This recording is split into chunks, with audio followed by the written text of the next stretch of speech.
Assalamualaikum warahmatullahi wabarakatuh. Perkenalkan, nama saya Gita Waryadi, nomor induk mahasiswa 2021 30 210. Di sini saya akan menyampaikan tentang kesimpulan materi presentasi pada mata kuliah PPKN. Yang pertama adalah memaknai filosofi Pancasila sebagai ideologi bangsa di era digital. Pada masa perkembangan teknologi atau digital ini, sebagai manusia, khususnya mahasiswa seperti kita, harus mau meningkatkan ilmu pengetahuan dan teknologi agar mempermudah kehidupan, agar tidak tertinggal dengan perkembangan zaman, dan agar kita dapat berkembang dan bersaing dengan negara lain. Tetapi dengan perkembangan digital ini juga memiliki dampak negatif dalam bermasyarakat dan bernegara. Dengan perkembangan digital ini, kita harus selalu berpedoman kepada Pancasila dengan menerapkan dan memaknai Pancasila di era digital ini, memanfaatkan kemajuan iptek dalam mengamalkan dan mengimplementasikan nilai-nilai luhur Pancasila dalam kehidupan sehari-hari, selalu memperdalam dan menggali makna dan arti Pancasila dalam teori dan praktek di dalam kehidupan sehari-hari, memberikan contoh kepada generasi muda tentang nilai-nilai luhur Pancasila dalam kehidupan bermasyarakat dan bernegara, dan sebagainya. Generasi milenial saat ini, sesuai dengan pandangan Machiavelli mengenai Pancasila, bagi kaum milenial hendaknya berpartisipasi dalam mengembangkan kemajuan untuk Indonesia sesuai dengan Pancasila. Menghadapi era globalisasi, milenial sebagai kaum muda yang taat terhadap Pancasila mestinya dihadapi dengan tegar, percaya diri, dan senantiasa menjaga jati diri sebagai bangsa mandiri, sikap rendah diri, putus asa, dan takluk terhadap pengaruh globalisme tak boleh terjadi pada bangsa Indonesia. Kaum muda harus bisa menjadi generasi yang tangguh terhadap apapun yang demi kemajuan Indonesia. Di era digital saat ini, bangsa Indonesia harus mereformasi di bidang pendidikan dengan menciptakan sistem yang relevan dan sebaik apapun perkembangan zaman. Tetap jagalah ketegakan nilai-nilai Pancasila dan tanamkan kepada siswa agar mereka dapat mengamalkannya dalam kehidupan sehari-hari. Kemudian nilai selanjutnya yaitu menjaga tradisi gotong royong masyarakat dengan kekuatan Pancasila. Gotong royong yang menjadi intisari atau yang utama Pancasila. Mengapa bisa demikian? Kini di era milenial, sifat gotong royong masih bisa kita jumpai di daerah pedesaan. Biasanya lebih menonjol dalam pola kehidupan mereka, seperti memperbaiki dan membersihkan jalan, atau membangun atau memperbaiki rumah. Sedangkan di daerah perkotaan, gotong royong dapat dijumpai dalam kegiatan kerja bakti di RT RW, di sekolah, dan bahkan di area perkantoran. Misalnya pada saat memperingati hari-hari besar nasional dan keagamaan, mereka bekerja tanpa imbalan jasa karena demi kepentingan bersama. Dari sinilah timbullah rasa kebersamaan, kekeluargaan, dan tolong menolong, sehingga dapat terbina rasa kesatuan dan persatuan nasional. Tidak hanya di pedesaan bisa kita jumpai sikap gotong royong, melainkan di daerah perkotaan pun bisa kita jumpai juga dengan mudah, karena secara budaya memang sudah ditanamkan sifat ini sejak kecil hingga dewasa, karena gotong royong merupakan suatu kegiatan sosial yang menjadi ciri khas bangsa Indonesia dari zaman dahulu kala hingga saat ini. Kemudian Pancasila sebagai sumber energi semangat pengembangan iptek bagi generasi bangsa di era digital. Pada akhirnya sangatlah penting peran Pancasila sebagai rambu-rambu normatif bagi pengembangan ilmu pengetahuan di Indonesia pada era revolusi 4.0 ini. Pengembangan ilmu dan teknologi di Indonesia harus berakar pada budaya bangsa Indonesia itu sendiri dan melibatkan partisipasi masyarakat luas. Kelima sila Pancasila merupakan pedoman yang berisikan nilai-nilai fundamental bangsa dalam penyelenggaraan kehidupan bangsa dalam segala aspek yang salah satunya adalah pengembangan ilmu pengetahuan dan teknologi. Hanyalah sia-sia ketika ilmu dan teknologi dikembangkan tanpa melirik norma-norma yang ada, karena justru akan timbul kerusakan dalam kehidupan bangsa. Sebagai masyarakat Indonesia, kita semua harus selalu mengimplementasikan nilai-nilai Pancasila dalam kehidupan sehari-hari. Bijak menggunakan teknologi dan berusaha tidak terpengaruh oleh dampak negatif dari perkembangan iptek. Jadilah masyarakat yang cerdas, yang dapat memanfaatkan teknologi untuk hal-hal baik yang dapat berguna untuk diri sendiri, orang lain, lingkungan, dan juga bangsa Indonesia. Kemudian, sebagai Pancasila sebagai solusi persoalan bangsa. Sebagai panduan kepemimpinan negara bangsa Indonesia, berpikir eksklusif menimbulkan satu dimensi baru yang disebut perang multidimensi dengan merubah sistematika berpikir secara eksklusif. Karenanya, proses kepemimpinan tidak seharusnya dilihat semata-mata dari perspektif waktu masa sekarang. Dalam eksklusivitas pemahaman satu golongan, tetapi harus mengantisipasi proses perubahan yang terjadi di masa depan demi tercapainya tujuan berbangsa dan bernegara. Berpikir eksklusif terjadi di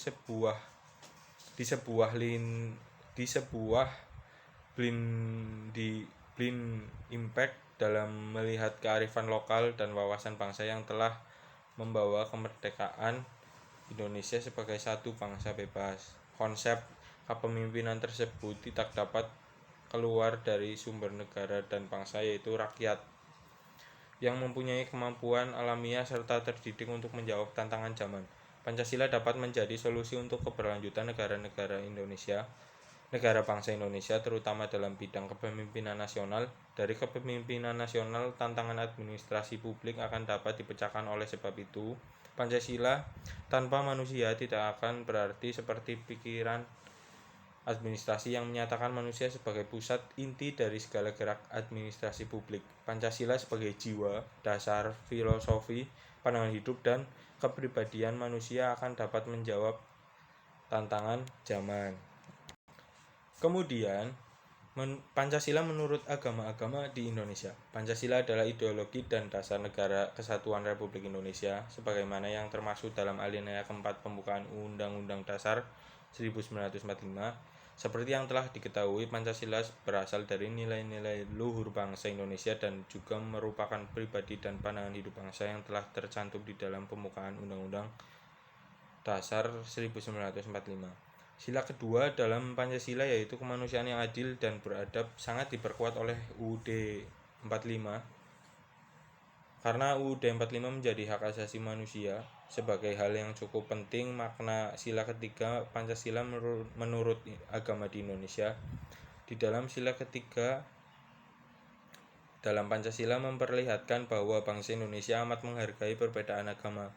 Di dalam sila ketiga bahwa semua agama itu mengajarkan perdamaian, bahkan agama itu sendiri identik dengan perdamaian. Tetapi ada kegelisahan konkret seputar bahwa agama itu perdamaian, karena ternyata di negara ini para tokoh pelaksana, eksponen, dan pelaku kekerasan ini ternyata adalah orang-orang beragama. Semua pihak sepakat bahwa dalam sila kedua, dalam makna agama, Pancasila tidak mengajarkan kekerasan. Dan kemudian menjaga dan mempertahankan ideologi Pancasila bagi generasi bangsa di era digital.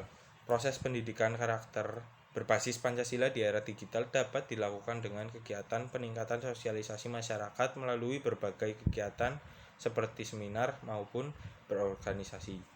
Proses pendidikan karakter berbasis Pancasila di era digital ini pada dasarnya sangat diperlukan. Literasi warga negara dalam hal berkewarganegaraan umumnya di dunia nyata, khususnya di dunia maya, sangat perlu diperhatikan. Di era serba digital seperti saat ini, informasi dapat menyebar luas dengan begitu cepat dan cenderung sulit untuk dikendalikan.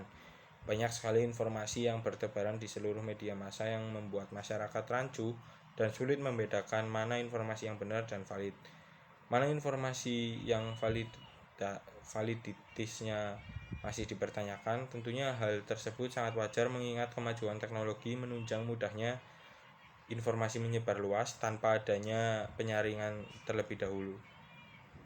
Hal tersebut menjadi tantangan tersendiri bagi warga negara maupun penyelenggara negara untuk menghadapi berbagai informasi yang simpang siur di era digital seperti saat ini. Bagaimana masyarakat mampu tetap menjaga stabilitas keamanan dan pertahanan negara di tengah-tengahnya banyaknya informasi hoaks yang begitu mudah menyebar luas. Para penyelenggara negara juga akan menemukan kesulitan untuk menanggulangi banyaknya informasi hoaks yang begitu mudah menyebar luas.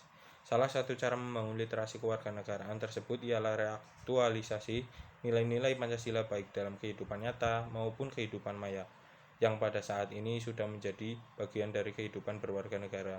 Adapun yang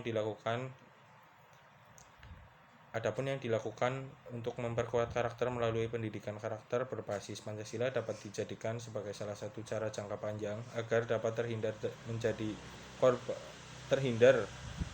menjadi korban informasi hoaks, bahwa pada prinsipnya kegiatan pengembangan literasi tentang Pancasila perlu terus dilakukan. Difokuskan tentang Pancasila yang mendalam sangat perlu dikembangkan sebagai upaya untuk menangkal dampak buruk dari perkembangan teknologi informasi dan komunikasi di era digital. Sila kedua Pancasila menurut agama-agama di Indonesia. Sila kedua yang berbunyi kemanusiaan yang adil dan beradab mengandung pengertian bahwa manusia di Indonesia seharusnya diakui dan diperlakukan sesuai dengan harkat dan martabatnya selaku makhluk ciptaan Tuhan Yang Maha Esa, yang memiliki derajat yang sama, mempunyai hak dan kewajiban yang sama juga, tanpa membeda-bedakan agama, suku, ras, dan keturunan. Sila kedua dibutuhkan guna menangkal berbagai ancaman kemanusiaan serta untuk menegakkan nilai-nilai universal kemanusiaan di negara ini. Selain itu, sila ini juga harus mampu menjamin hukum yang adil bagi masyarakat serta secara keseluruhan, utamanya demi penegakan HAM yang bermartabat. Semua nilai dalam Pancasila itu sejalan dengan ajaran semua agama. Sila kemanusiaan yang adil dan beradab menekankan pentingnya sifat manusia yang dilandasi keadilan dan budi pekerti yang luhur atau akhlak yang baik, karena manusia diciptakan oleh Tuhan sebagai makhluk yang paling sempurna dibanding makhluk-makhluk lainnya. Maka sifat adil merupakan sifat yang mutlak harus dimiliki manusia. Kemudian sila keempat Pancasila menurut agama-agama di Indonesia. Pancasila keempat atau sila keempat pula menggambarkan jika dalam mengambil keputusan wajib memikirkan kepentingan bersama. Tetapi realitas menampilkan kalau masih terdapat sebagian pengambil keputusan yang mempunyai kewenangan mengambil keputusan yang tidak dekat dengan rakyat. Perihal tersebut hanya guna memuaskan kepentingan kelompok tertentu. Perihal ini juga menampilkan masih terdapatnya kecenderungan penyalahgunaan kekuasaan yang rawan korupsi yang ada kesimpulannya merugikan banyak pihak. Sila keempat pula menugaskan seluruh pihak untuk menghormati serta melindungi tiap keputusan yang diambil selaku hasil musyawarah. Oleh sebab itu, tidak terdapat alibi atau alasan untuk meyakinkan kalau pihak tertentu relatif sewenang-wenang terhadap pihak lainnya yang cenderung mengabaikan keputusan yang sudah ditetapkan tadinya. Memahami Pancasila dan memaknai sejarah perumusan Pancasila sebagai dasar negara bagi generasi bangsa di era digital. Pancasila adalah dasar negara Indonesia dan sudah sepatutnya menjadi dasar kehidupan berbangsa dan bernegara bagi seluruh masyarakat Indonesia. Nilai-nilai Pancasila merupakan cakupan dari nilai norma dan moral yang harusnya mampu diamalkan oleh seluruh masyarakat Indonesia. Sebab apabila bangsa Indonesia mampu mengamalkan nilai-nilai tersebut, maka degradasi moral dan kebiadaban masyarakat dapat diminimalisir secara tidak langsung, juga akan mengurangi kriminalitas di Indonesia, meningkatkan keamanan dan kesejahteraan bangsa Indonesia. Manusia meningkatkan ilmu pengetahuan dan teknologi agar mempermudah kehidupan manusia. Namun harus diwaspadai bahwa kemajuan teknologi canggih seperti sekarang ini dapat berdampak negatif dalam bermasyarakat, berbangsa dan bernegara. Persatuan Indonesia yang terdapat pada sila ketiga terkandung nilai-nilai bahwa negara adalah sebagai penjelmaan sifat kodrat manusia monodualis, yaitu sebagai makhluk individu dan makhluk sosial, kerakyatan yang dipimpin oleh hikmat kebijaksanaan dalam permusyawaratan perwakilan yang terdapat pada sila keempat terkandung nilai-nilai bahwa hakikat negara adalah sebagai penjelmaan sifat kodrat manusia sebagai makhluk individu dan makhluk sosial. Keadilan sosial bagi seluruh rakyat Indonesia. Pada sila kelima terkandung nilai-nilai yang merupakan tujuan negara sebagai tujuan dalam hidup bersama, maka di dalam sila kelima terkandung nilai keadilan yang harus terwujud dalam kehidupan bersama atau kehidupan sosial. Kemudian menumbuhkan nilai-nilai Pancasila sebagai model pendidikan karakter bagi generasi bangsa di era digital. Nilai-nilai Pancasila sebagai model pendidikan karakter bagi generasi bangsa di era digital adalah upaya untuk meningkatkan kemampuan manusia agar memiliki karakter yang lebih baik sesuai dengan nilai Pancasila. Pendidikan karakter merupakan dalam hal ini adalah salah satu penerapan nilai moral Pancasila kepada peserta didik melalui ilmu pengetahuan, pemahaman nilai-nilai Pancasila, dan penerapan nilai-nilai tersebut baik terhadap diri sendiri, sesama teman, pendidik, lingkungan sekitar maupun Tuhan Yang Maha Esa. Pada generasi milenial ini yang memasuki era digital sehingga mengubah pola kehidupan pada pemanfaatan teknologi yang dapat menjadikan turunnya moral dan kurang interaksi, sehingga perlu ditumbuhkan nilai-nilai sesuai dengan sila Pancasila sehingga menjadi karakter generasi bangsa. Oke, mungkin itu saja yang dapat saya sampaikan, kurang lebihnya saya mohon maaf. Billahi taufiq wal hidayah. Assalamualaikum warahmatullahi wabarakatuh.